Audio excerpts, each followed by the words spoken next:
आप सबको नमस्कार। एक बड़ा ही महत्वपूर्ण सवाल हमारे पास आया है और ये है कि भूत प्रेत की सिद्धि या फिर देवी की सिद्धि या किसकी और किस प्रकार की सिद्धि करना बेहतर होता है, क्यों अथवा क्यों नहीं। तो इस बात को आप समझें कि भूत प्रेत की सिद्धि कभी भी नहीं करनी चाहिए। आमतौर पर देखिए, भूत प्रेत आसुरी प्रवृत्ति के ज़्यादा होते हैं, या यूँ कहिए कि आसुरी प्रवृत्ति से ही वो बनते हैं, जबकि देवी की सिद्धियाँ दोनों तरह की होती हैं, लेकिन वो आपका बुरा नहीं करती, अहित नहीं करती किसी तरह से।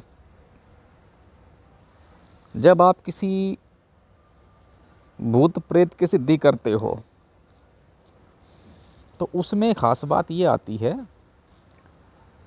प्रेत या भूत सिद्ध कर लेने पर उसके और उस व्यक्ति के बीच में जिसने उसको सिद्ध किया है, साधक, एक तरह का एग्रीमेंट होता है कि तुम मेरे ये काम करोगे और मैं तुम्हारा फला काम करूँगा, या आप मुझे ये देंगे और मैं आपके लिए ये काम करूँगा। अब ऐसे मामले में क्या होता है कि जो लोग मृत आत्माओं को सिद्ध कर लेते हैं या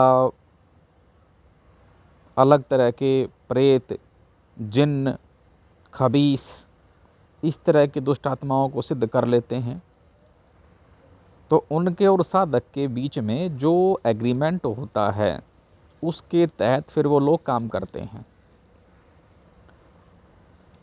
ये एग्रीमेंट एकदम स्पष्ट होता है और एक बार ये एग्रीमेंट या वचन हो जाने के बाद साधक और वो सिद्धि दोनों में से कोई भी उस एग्रीमेंट के बाहर नहीं जा सकता, अगर चाहे तो भी। अब होता क्या है, आमतौर पर जब कोई भूत प्रेतों की सिद्धि करता है तो उनके एग्रीमेंट भी गलत ही होते हैं। जैसे कि कोई बलि विधान कर लेना, या कोई उनकी गलत गंदी इच्छाओं की पूर्ति करना, या उनको एक स्थान से दूसरे स्थान पर ले जाना या दूसरा कोई स्थान देना, ये सब चीज़ें गलत हैं। जब आप इस प्रकार की अगर गलती से कोई सिद्धि कर लेते हैं या कहीं से आपको मिल जाती है या आप इन चक्करों में एक बार पड़ जाते हैं तो फिर निकलना बड़ा मुश्किल है, क्योंकि वो जो भी प्रेतात्मा या इस तरह की सिद्धियां होंगी वो आपको नीच कर्मों की माया में लिप्त कर देंगी। आप विधर्मी होते चले जाओगे, आपके ख़यालात, आपकी ज़हनियत, आपकी विचारधारा गंदगी से भरी हुई गलत होती चली जाएगी। नतीजा ये होगा कि चाहे अनचाहे, जाने अनजाने, चाहे कारण जो भी बने, कुल मिलाकर आप बड़ी तेज़ी के साथ एक पाप आत्मा के अंदर तब्दील हो जाओगे। क्योंकि जो लोग आपके पास आएंगे या अहंकार अथवा क्रोध के वशीभूत होकर आप खुद उन गलत सिद्धियों से इस प्रकार के काम लेंगे जो मानवता की दृष्टि से या प्राकृतिक न्याय के अनुसार गलत साबित होंगे, जिनका परिणाम अच्छा होता ही नहीं है। अब क्योंकि आपने उस टाइम तो हवा में आ गए कि भाई मेरे पास कुछ सिद्धि है, और भूत प्रेत या बुरी शक्तियाँ भी आपको किसी के बारे में कुछ बता देती हैं, जैसे कि यहाँ कौन मरा था, इसके माता पिता का नाम क्या है, इसने कितने का नोट अपनी जेब में रखा है, नोट का नंबर क्या है, या फिर इसके घर का दरवाज़ा कैसा है, घर का दरवाज़ा किस दिशा में है, या इनके घर वालों के क्या नाम है, इसका क्या नाम है, ये क्या समस्या लेकर आया है। अब इस तरह की बातें जब आप किसी के मुंह से सुनते हो तो आपको बड़ी हैरत होती है और आपको लगता है भाई ये तो बड़ा पहुंचा हुआ सिद्ध पुरुषात्मा है।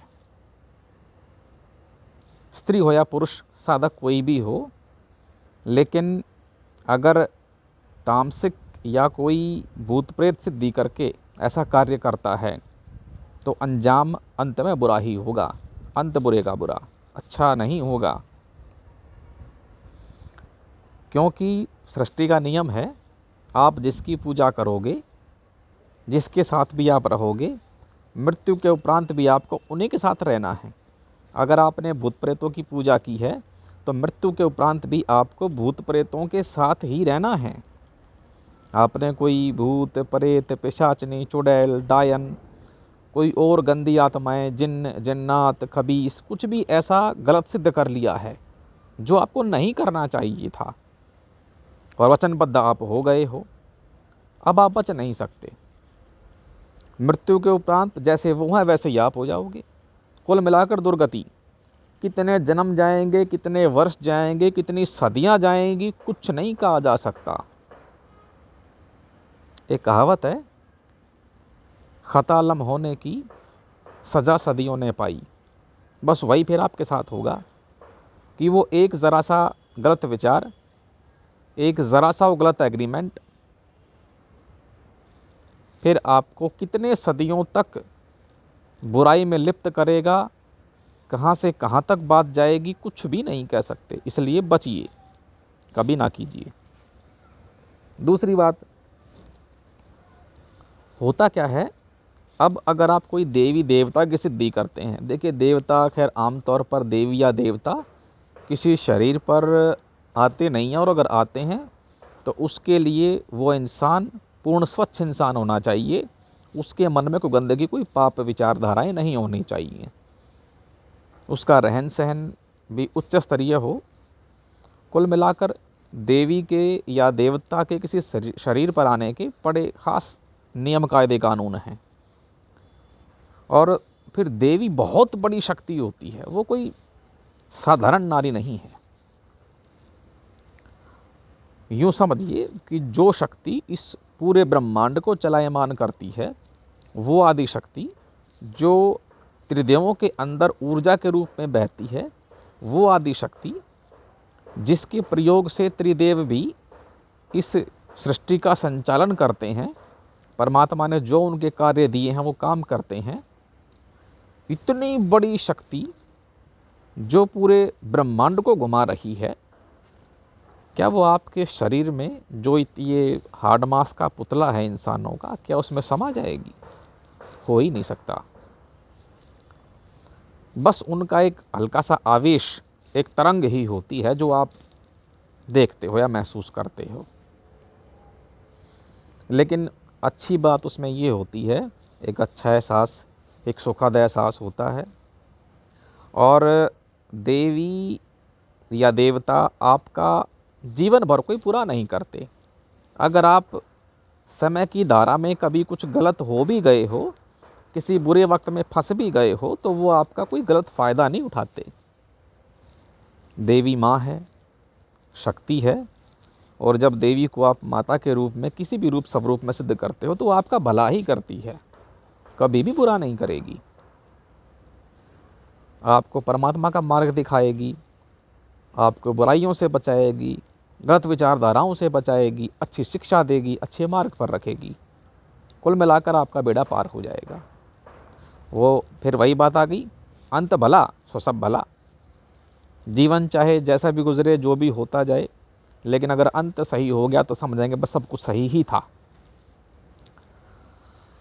तो इसलिए भूत प्रेत जिन्न खबीस चुड़ैल डायन या कोई भी इस प्रकार की गंदी बुरी दुष्ट आत्माओं की सिद्धियां कभी ना कीजिए।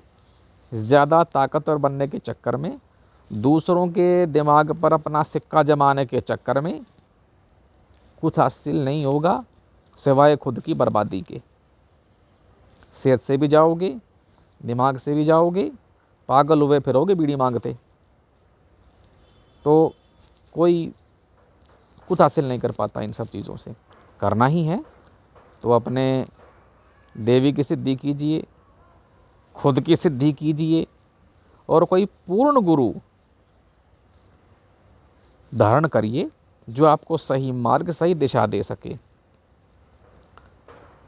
क्योंकि पूर्ण गुरु के साथ जब आपका ऊर्जा पथ जुड़ा होगा तब ये आपका कल्याण है।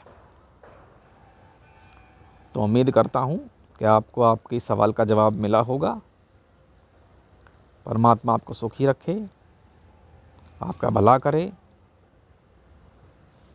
सदा सुखी रहो।